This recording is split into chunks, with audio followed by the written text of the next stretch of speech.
Flight is one of man's greatest achievements. Breaking the bonds of Earth requires the best of man's skill and ingenuity.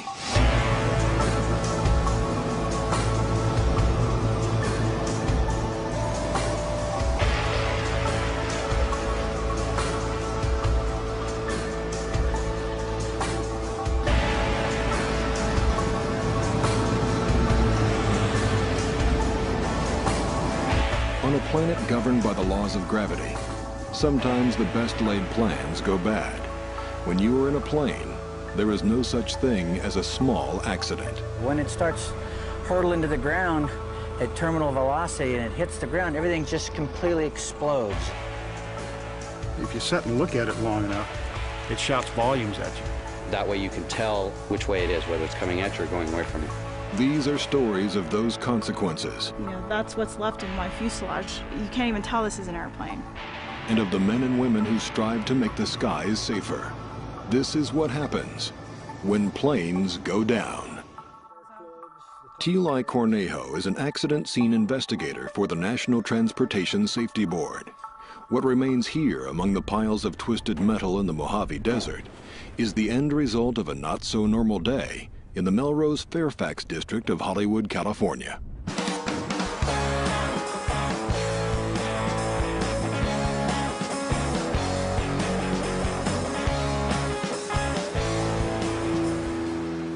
The weekend was about to start in this area known for unique fashion and interesting people. Suddenly, down from the sky, tragedy.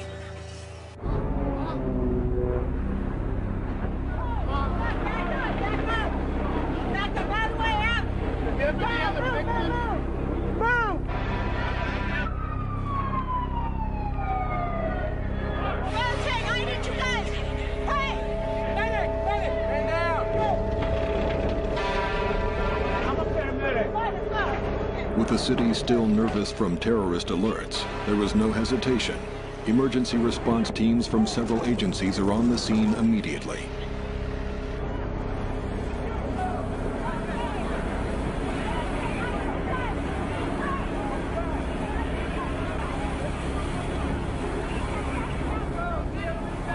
Everybody needs to get back.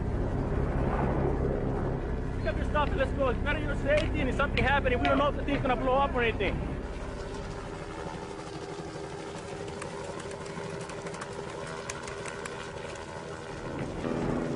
When a plane goes down just one block from Fairfax High School, both federal and local agencies are called to the scene.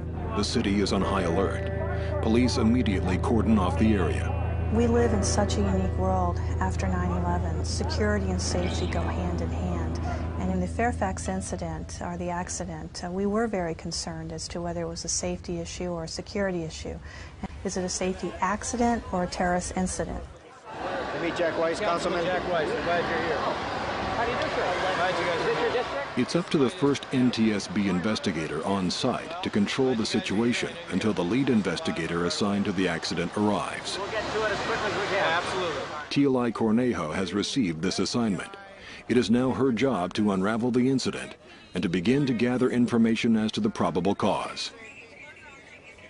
In a crash of this magnitude, she has the assistance of multiple NTSB staff members. All right, fine. Okay, that was Jeff. So he says that you're going to hold a briefing with all of your NTSB support. We'll make a game plan. Maybe we can use the command post. Yeah, I got to go see. Okay. So just make sure everything gets Okay, so follow the boss. When an accident happens, the first people on scene are emergency responders. Very soon thereafter, the NTSB will come to the scene. We have the lead in any investigation of a transportation accident. We go in as an independent agency and we make our determination of the probable cause of the accident based on facts, science, and data. We determine what happened, and then from that we issue a recommendation or a series of recommendations on how to prevent that in the future. Is this still a crime scene? It is, at this point, yeah. From the very first moments, NTSB investigators are looking for clues to the probable cause of the accident. The story that we got before we left was a plane departed Santa Monica. They did the handoff from departure, and they never came up on the handoff. I'm Councilman Jack Weiss, and I just want to say it's a horrifying scene in this neighborhood. We are mandated by Congress to investigate all aircraft accidents, and we're mandated by Congress to head up those investigations. So basically, we have primacy, and all the other government agencies are basically working for the NTSB at the accident scene. That includes the FAA, that includes the FBI, if it's not a criminal activity. I have not seen FBI, I've seen everybody else. No, I've met FBI. Oh, Tila has met FBI. I met FBI. The first job of an NTSB investigator is to seek out the incident commander. So we're going to be here to support you, so I don't know what you need right now. We're dewatering that area. They know that the FAA and the NTSB have a lot of expertise in aviation crashes, so they're more than happy to turn over the accident site to us after they've determined that it's safe. Yeah, so about 30 minutes before. I'd rather do that than just jump in and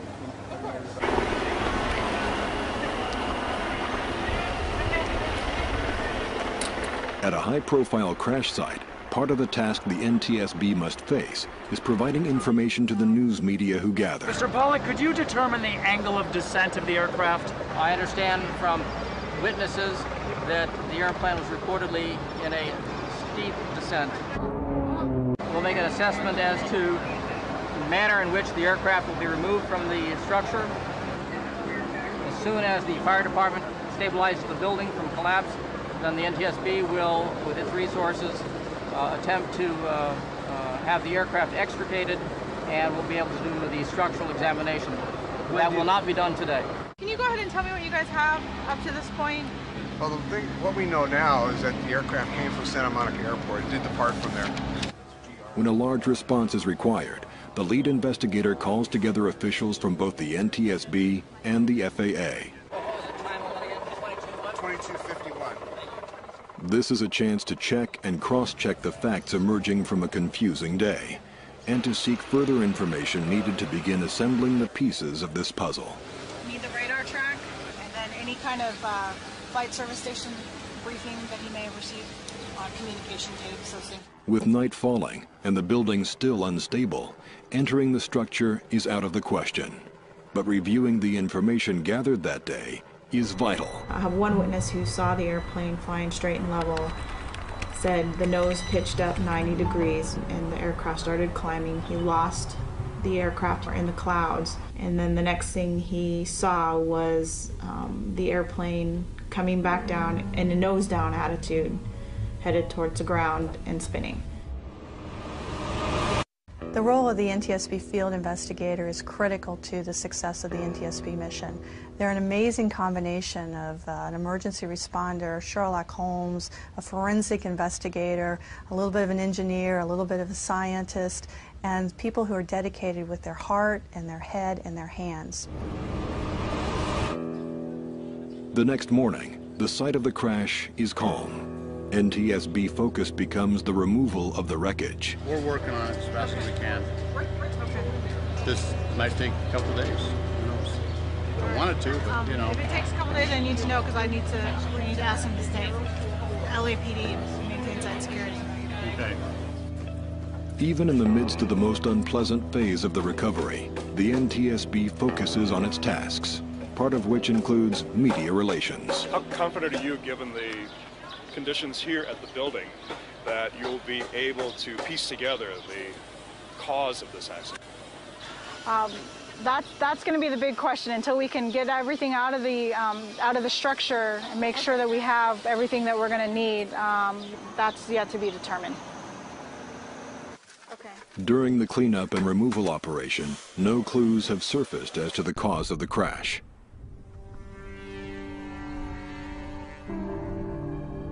The next step will take place away from the city. The aircraft salvage yard outside Los Angeles is a graveyard of aviation filled with questions.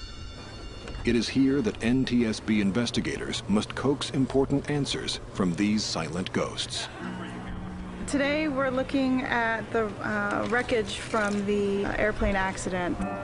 What we did this morning was lay out the wreckage and try and find the major components: wings, tail, flight controls, avionics, instruments, and we're basically trying to put the airplane back together again so that we can see modes of failure with the aircraft.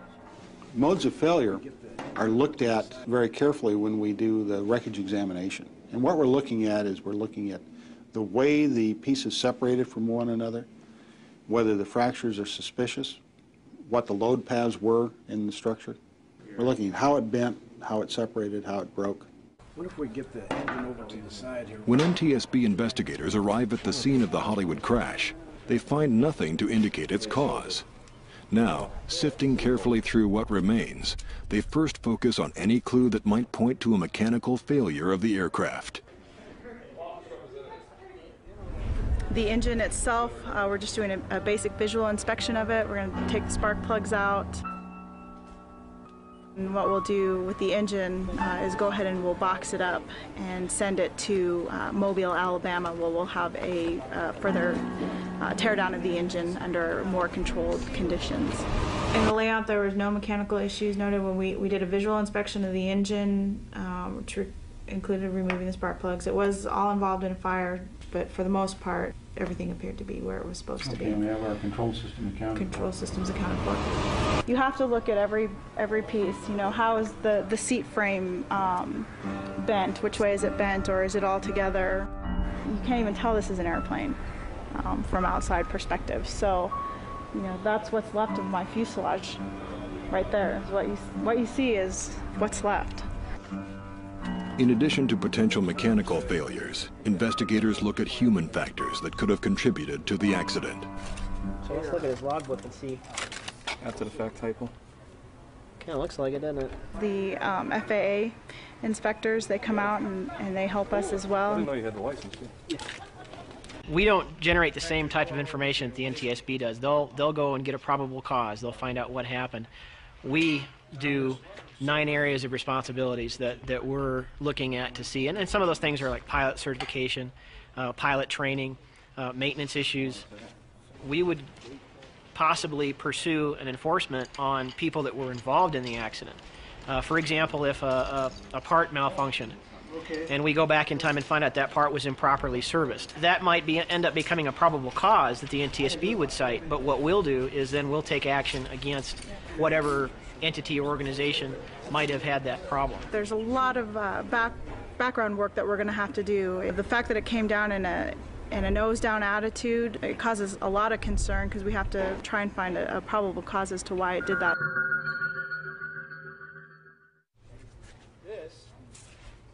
Even after careful examination of the aircraft wreckage, the NTSB cannot yet isolate the specific cause of the crash. But their investigation eliminates factors that might have led to the tragedy. None of the witnesses reported hearing any sputtering. They said that the engine sounded very loud. There's nothing abnormal with the autopsy. The medical examiner, I asked him, to take a look at the heart, and he said he'd do a macroscopic inspection of the heart, and he didn't find anything abnormal. The major part of the investigation will now I have to complete my weather. All right, so we're waiting for weather, and then we have a radar study in process? Radar study is in process, and all that stuff. With no signs of mechanical failure and no abnormalities in the pilot autopsy, the investigation seeks assistance from NTSB laboratories in Washington, D.C.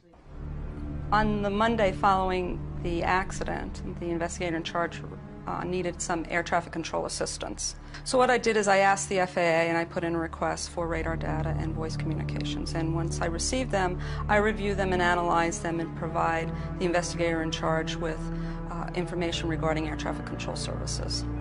We have software programs that we import the radar extraction, and we can visually see the radar track. The black squares are the actual radar track of this aircraft. And this wreckage site is the triangle. And so that now they can get to see a visual as to the streets that the the aircraft was approximately flying over. Some of the factual information that I found on the voice recordings was, first, the pilot did contact Hawthorne Flight Service Station for a weather briefing. He actually contacted the Flight Service 3 different times throughout the day on that Friday of the accident. He was very interested in when the weather was going to clear. You heard of any clearing east today? No, I haven't heard anything. That's Okay, well, I'm going to try to get out of here around Ontario and pop up through this. There's supposed to be some broken stuff out there. So let me out whenever you can. That day, we had the typical June gloom weather pattern here in the Los Angeles basin, where we had a stratus cloud deck with bases that were around 3,000 feet and tops somewhere in the 4,000 foot range.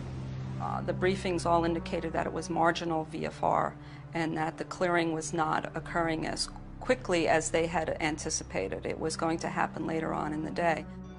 The pilot waits at the airport for the weather to clear. He has a VFR, visual flight rating, and is not certified to fly by instruments through inclement weather or at night. But after 8 hours, he decides to fly. Bonanza 1856 Papa, Santa Monica ground, taxi to runway 21. 56 Papa, clear for takeoff. I'll be staying under 3,000 feet. The aircraft did depart Santa Monica Airport and departed to the northeast. Okay, I'm just staying low here until I get see some sky somewhere. And that he was going to try to pop out of the clouds. Santa Monica Tower, Bonanza 1856 Papa. Can I get a frequency change? Thank you. Frequency change for 56 Papa. See you later. And then we have the witnesses saw him climb up into the clouds and then come spinning down. Well, an airplane only spins when it stalls. Aerodynamically, that has to happen. It's 1-2. A stall is an aerodynamic phenomenon in which an aircraft loses lift, the most fundamental principle of flight. Reducing airspeed and angles of ascent are among the most common causes of stalls. In a very short period of time, he went from 2,600 feet to 3,100 feet to 3,300 feet. In fact, the radar return data shows that this aircraft ascended 1,100 feet in just 14 seconds. I had a weather study done from about 8 hours previous to the accident time. I had cloud bases overcast anywhere from 2,200 to 3,300 feet in the area. As the pilot enters the cloud layers, attempting to pop out the top, his vision is obscured and his senses are fooled. Our eyes are very important to us. The visual cues are very important to keeping our orientation. Now, if we take away the visual cues, right, you no longer have any visual references outside, then that's how the brain gets confused about its spatial orientation to the Earth. The pilot enters the clouds. He cannot tell up from down. The plane climbs at too steep an angle, loses lift, then plummets to the ground.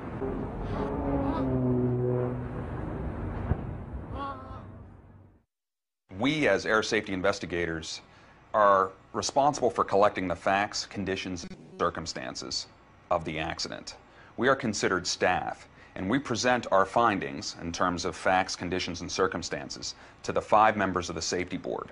They are really the only ones that are allowed to adopt what the opinion and the probable cause of the accident is. In this case, staff recommended to the board a cause of an in-flight loss of control due to spatial disorientation. America first learned of spatial disorientation in the John Kennedy Jr. crash investigation. And typically those accidents are fatal. It's significant enough where our agency has just initiated a special study into trying to find out what are some of the human factors involved with the decisions that pilots make in entering these kinds of hazardous weather conditions. Each accident is unique. It's not, you just don't pull out the book and open it up and say, accident XYZ, and this is the checklist for it. Each one is unique. What sort of evidence are we looking for, and what does it mean? As the Western Regional Director of the NTSB, Jeff Rich is charged with training air safety inspectors from across the country in investigative techniques and strategies. Actually, I really like the part of my job that involves mentoring new ASIs. I enjoy training the new people and working with them. See, you're thinking one event. Right. Think multiple events. I only got 3 brain cells going. It's like working a huge jigsaw puzzle where somebody's taken the box picture off. You know, the cover of the box where you got the photo of what it's supposed to look like. That's gone. Somebody's taken the box and dumped it. Remember when we laid this down? Watch here. What personality trait makes a good air safety investigator? Having an inquiring mind, the ability to learn very quickly. They have to enjoy doing puzzles. From the barest bits of information, investigators learn to determine cause. The accident occurred about 1300. Both airplanes were in contact with the tower. The twin was departing. The single was inbound. Controller had said, twin, you have the single entering downwind. Single, you have the twin. We got no acknowledgement from either airplane. Immediately after that, the controller noticed the collision. What we're looking for right now on the aircraft is any marks or paint that we can correlate with the other aircraft. We are starting to see significant signatures like paint transfers on the propeller of this Mooney, blue paint, and there's no blue paint on this aircraft, so that being an indication that it came from somewhere else. We've got 2 blade strikes here, and those equal the same width as the spar. Pretty significant find. It gives us an approximate angles and the fact that the propeller on the Mooney aircraft sliced through the wing off of the Duchess aircraft and sliced through the spar. We can get an angle off of that. You see that? The first time you can mentally reassemble that puzzle and understand the way the vehicle got there and the energy path, it's the biggest endorphin I can think of. And it's an even bigger thrill when you can do something about it. What I get out of this job is that if by finding out what happened in the accident, I can prevent somebody else from making the same mistake, those types of things is what I'm trying to make a difference in. Patrick Jones is a relative newcomer to the NTSB. He is currently in his training phase as a staff investigator. Patrick is actually fine with the investigations, and I know that sometimes there's serious crashes and there's death involved, and he actually used to be a police officer years ago, and I think that he can do the job and detach himself enough and then be with his family separately. The individual investigators, this job, it interferes with their family life, it interferes with personal plans. You're at the whim of the pager and the cell phone 24/7 for your entire career.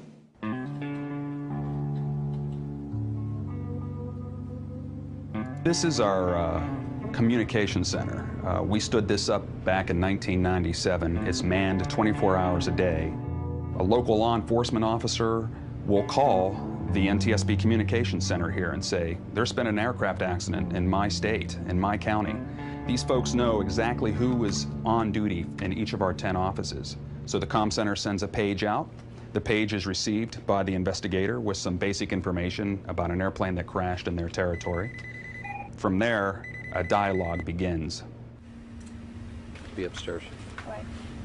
The pager informs Patrick that a fatal crash has occurred near Santa Barbara and that he has been selected for the first time as the lead investigator. Do we know what time it happened? A single-engine plane crashes in the hills north of Santa Barbara. Unlike the crash in Hollywood, there are no eyewitnesses or radar reports to help NTSB investigators. You'll be surprised what's here. There's a lot of material. All right, why don't you lead the way since you've been up there? Well, the reason we're out here, of course, is to examine the wreckage to see if we can find any airworthiness concerns so that we can begin to formulate a cause. Patrick Jones receives his first major assignment as the lead investigator to this crash. Jeff Rich, the NTSB Western Regional Director, acts as his mentor on site.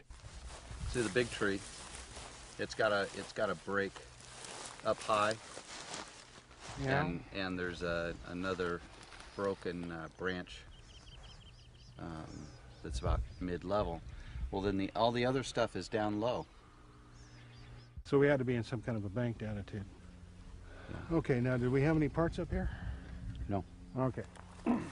This part of the investigation is all fact-finding. Right now we're trying to ascertain the way the airplane got here, which will help us determine whether it was in control or out of control. If, for example, it's out of control, then our real major concern is the control system.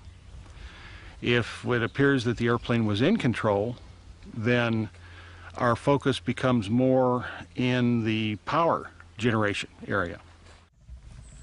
What do we think of this there on that leading edge? It's amazing what even this mess will tell us. If you're patient enough to listen to it, if you sit and look at it long enough, it shouts volumes at you to how the airplane went through the trees. So if we look at that, see, and this thing is inverted. Yeah, it's inverted. That wing is upside down? Yeah, it's upside down. You see, there's where the lift strut attaches. In fact, we see inspection panels. There's one. Remnants of one. No hinges. So just offhand, I say this wing is upside down. Okay, then that makes this the right wing. The right wing. Okay. The crush lines represent, of course, the impact. Okay. And we see right there, that crush mark is a witness of the actual impact.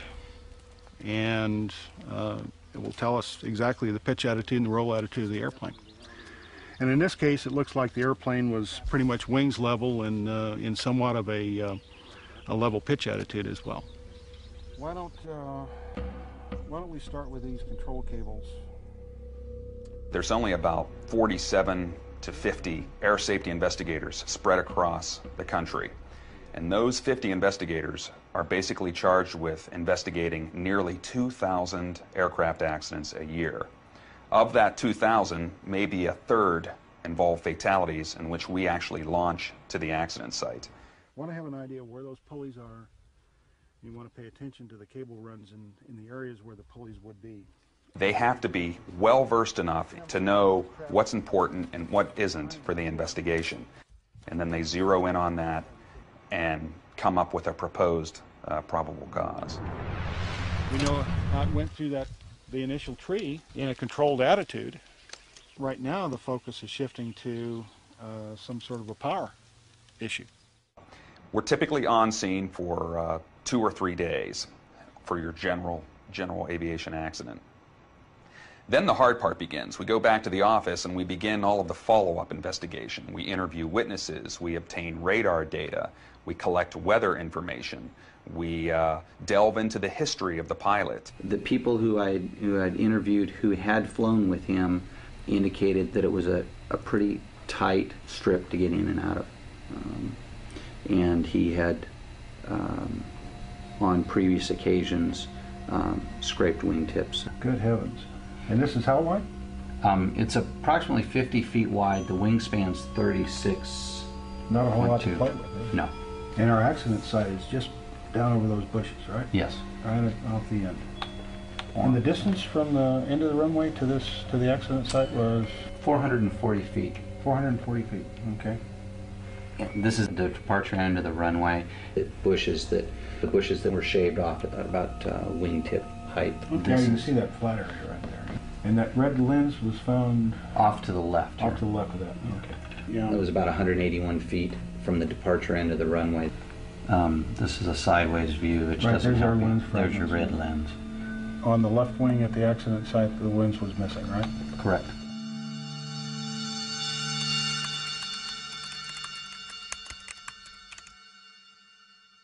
All right, so do we have any other outstanding work areas for this? No. Okay. Basically everything seems to be in place and pretty much should be able to wrap it up.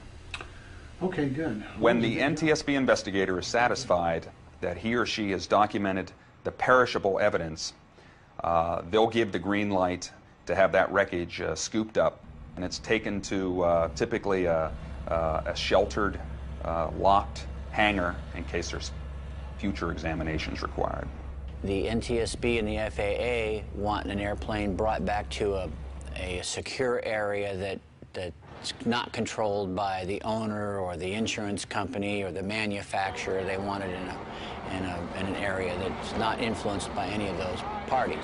So we'll bring the airplanes back to this hangar where they can do their investigation, and afterward, the insurance company, they'll pay me to store these aircraft until they figure out what they're going to do with them. Wings were just Steve Smalley operates air and sea crash recovery out of Palm Beach, Florida.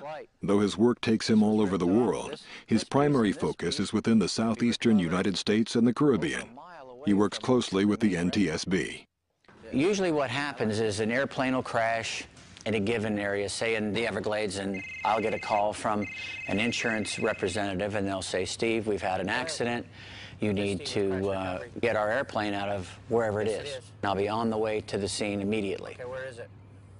In about the time it took me to drive the accident, I had an idea what I needed, and I started to put those people and those resources in place. Yeah, Chris, it's Steve. I need your helicopter. I've got one up here in the cow field, and it's absolutely, totally inaccessible. In this geographical area of the United States, there's a lot of water, there's a lot of everglades, there's a lot of swamp. So it's 50-50 that an airplane, if it's going to go down, it's going to go down in either a swamp or some water.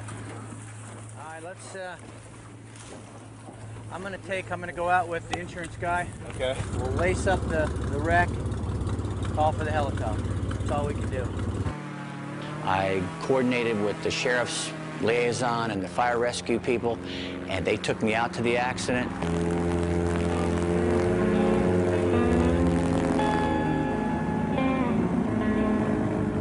Yeehaw Junction, Florida, where the aircraft goes down, is along the region's busiest flight path. The marshes could only be crossed by airboat. Because there is no stable ground for the chopper to land, Smalley and his crew travel ahead to prepare the downed plane for removal.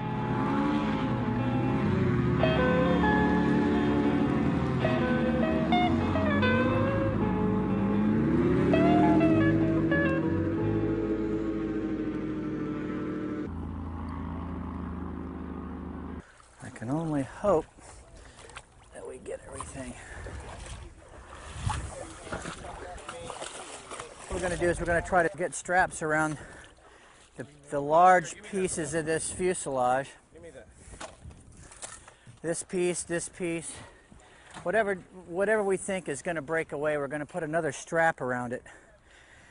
So when the helicopter comes in, even though it starts to pull apart, at least we'll be able to pull it all out. And I don't want a whole lot of pieces of this wreckage dropping all off into the forest or the swamp on the way back, so we'll have to go and get it. Returning every piece of the aircraft to the hangar is crucial to the active NTSB investigation. The single greatest cause of why airplanes go down has something to do with the human element, the pilot. At least in terms of general aviation, the smaller airplanes. A big killer is, again, VFR flight into IMC. Good weather pilots that fly into bad weather. Weather-related accidents kills a lot of general aviation pilots. People don't realize how strong these thunderstorms are when they fly into them. It seems like it's okay. They've been in weather before, and they fly into one of these things, and yeah, you see them orange trees that are split? Yeah, the orange trees are split right open. I mean, it just tore the tail right off of this airplane. It's just amazing. It just never ceases to amaze me about what the weather can do to these little airplanes.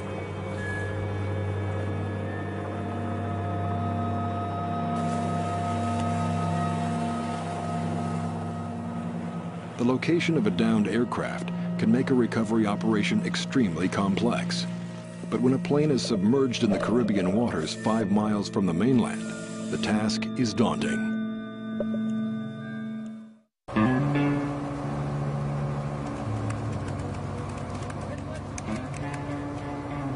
"6 miles off the coast of Marathon, in the Florida Keys, an 8-passenger plane goes down.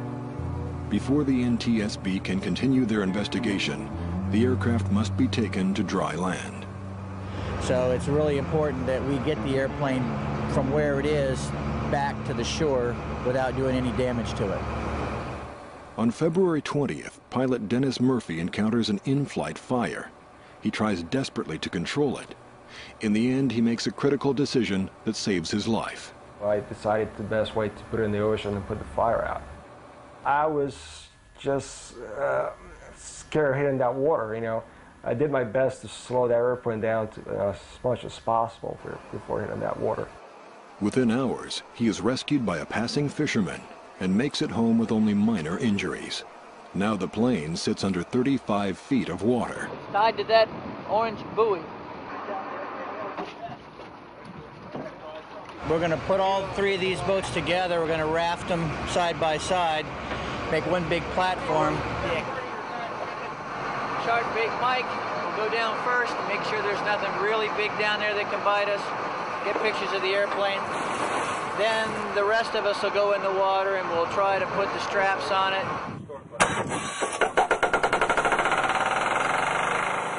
Then we'll lower the flotation bags, hook those up to the straps, inflate those flotation bags, and slowly it'll come up like Moby Dick. This is about as high-tech as an aircraft recovery can get. I mean, if you look real closely at some of the equipment that these guys have, it is absolutely state-of-the-art. These guys brought all the toys, and we're going to need them. These divers can stay down with this equipment for 3-4 hours. I don't anticipate that the dive and the attaching the flotation system to this fuselage is going to take much longer than an hour, hour and a half, but we'll just have to see once we get out there.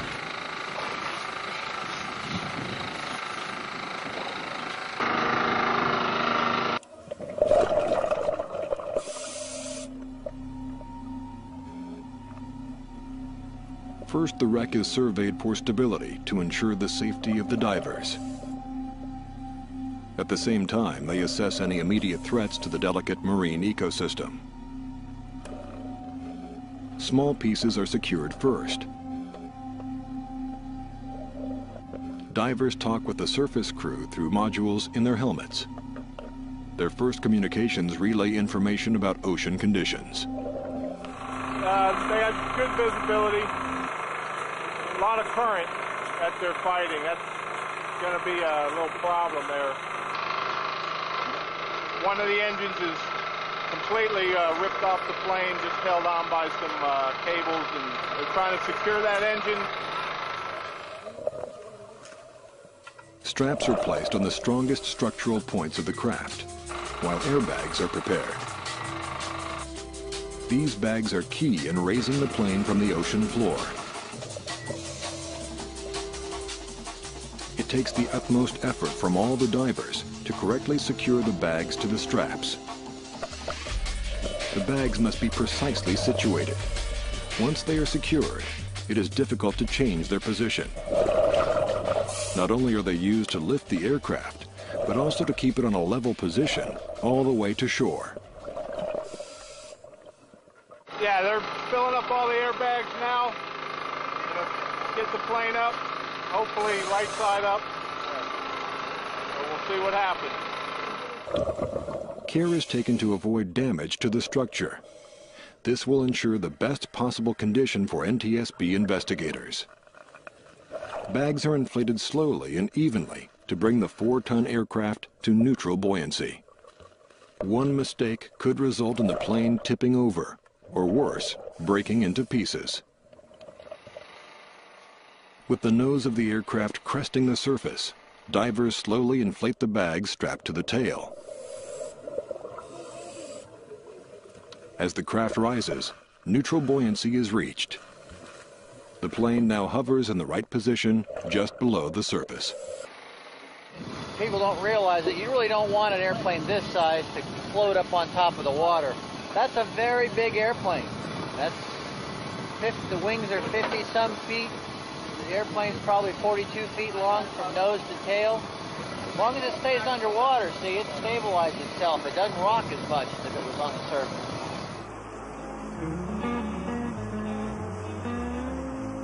This is Scott from Air and Sea Recovery. I got the aircraft under tow, and we're en route.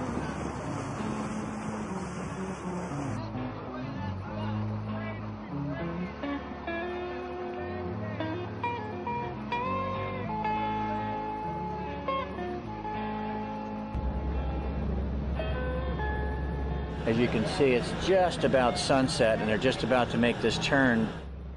The biggest part of this deal was having to tow it at 1 knot per hour. Wish we could have been this far an hour before, so we'd have an hour of daylight. What can you do? This is what it's all about. This is what we do. Yeah. None of them just swim up to the dock and jump into the boat or jump on the side. You gotta fight them and tickle them and beat them, and strap them. He's gonna pick up on it, ease it in, pick up on it, ease it in. The closer it gets to the crane, the more lift he has. But he's got it now, and it's still full of water, still pouring out of it. Back on the shore, it's placed on jacks for NTSB investigators to complete their work by daylight. The plane will then be broken down and stored until final disposition of the aircraft is determined. When a general aviation accident occurs, an investigator is launched alone, armed with preliminary information from the FAA and law enforcement en route to the scene. On a busy holiday weekend, the call comes for Patrick Jones. When he arrives at the impact area, he finds that the initial evidence on the ground shows something completely different from all the information he'd been given.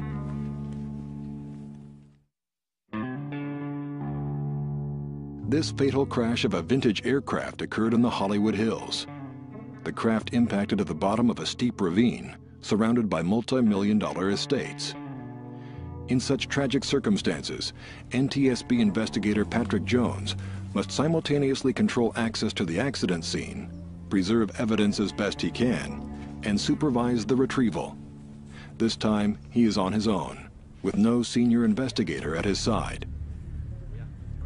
We were notified that at about 12:25 today, a T-28 Charlie, which is a North American World War II trainer, departed from Van Nuys Airport on its way to Thermal, California.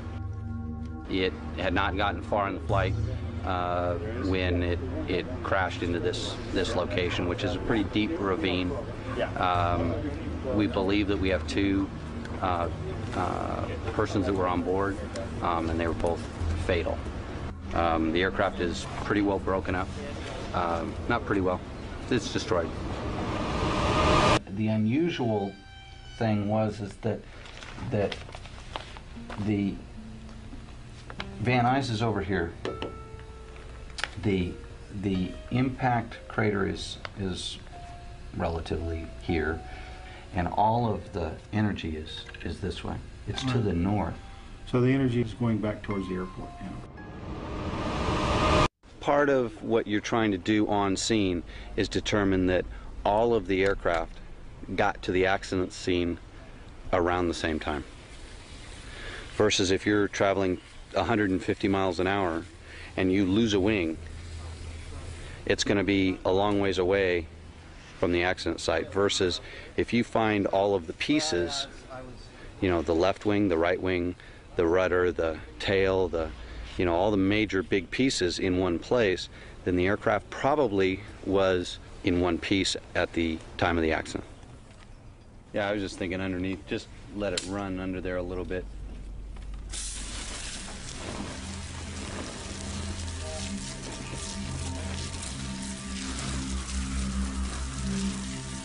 On the wingtips, they have lights which denote whether it's the right or the left wing.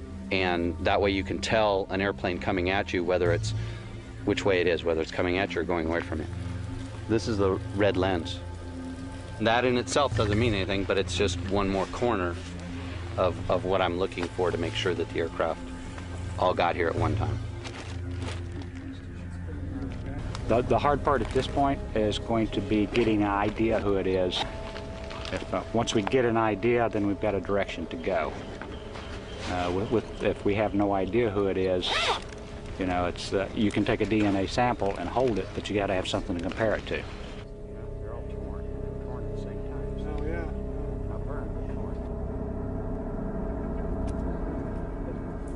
When you're doing the on-scene stuff, you have to do it based on that you're never going to see it again. How are you guys doing? We got as much as... Yeah, I think we've done pretty much what we can do for tonight because we're getting ready to lose light. Besides, I've got to do some sifting and raking in here. The area is secured and monitored overnight by law enforcement. In the morning, crews resume their work. They will need to find a way to get the remains of the plane and the crew out of the ravine. As I understand it, the plane is on top of the body at this time, so we're going to be going down to assess how we can remove the plane with as little damage as possible and see if we can get the body out. When you have an accident that's this total, bits and pieces can mean a lot or they can mean nothing. And you have to take it all in, and a lot of this is just trying to recover it all. We documented the way everything was sitting before we started disturbing stuff. So are we going to have trouble reconstructing his instrument experience in the T-28? Particularly the recent experience? Yes, we are. The accessories on the back of this motor were just spread out in little tiny pieces. So it'll be very problematic to reconstruct. Yes. We found very few instruments that were discernible as anything. So a typical high energy, very high energy vertical impact. The scar on the ground kind of supports that impact theory, but most of it is just gathering up the pieces and then trying to methodically look at where it goes on the aircraft and then try to assess the damage that you've observed. The information originally received suggested that the plane was heading away from the airport. However, the impact scar at the crash site tells a different story.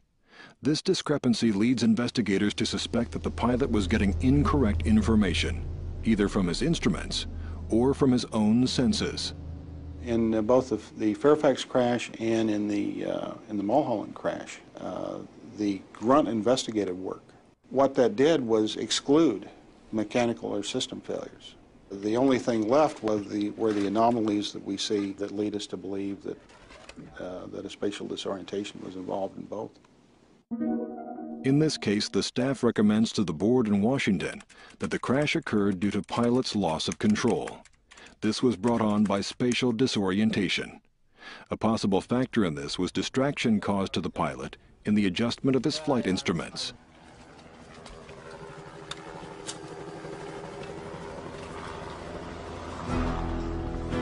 In the world of aviation safety, accident investigators and their support staff are called into action where they must work to avoid future tragedy both in the air and on the ground. The further we test our technology and power, the more we test our bodies and our senses. For as long as we attempt to go beyond our known limits, there will always be the need for systems of safety and investigation.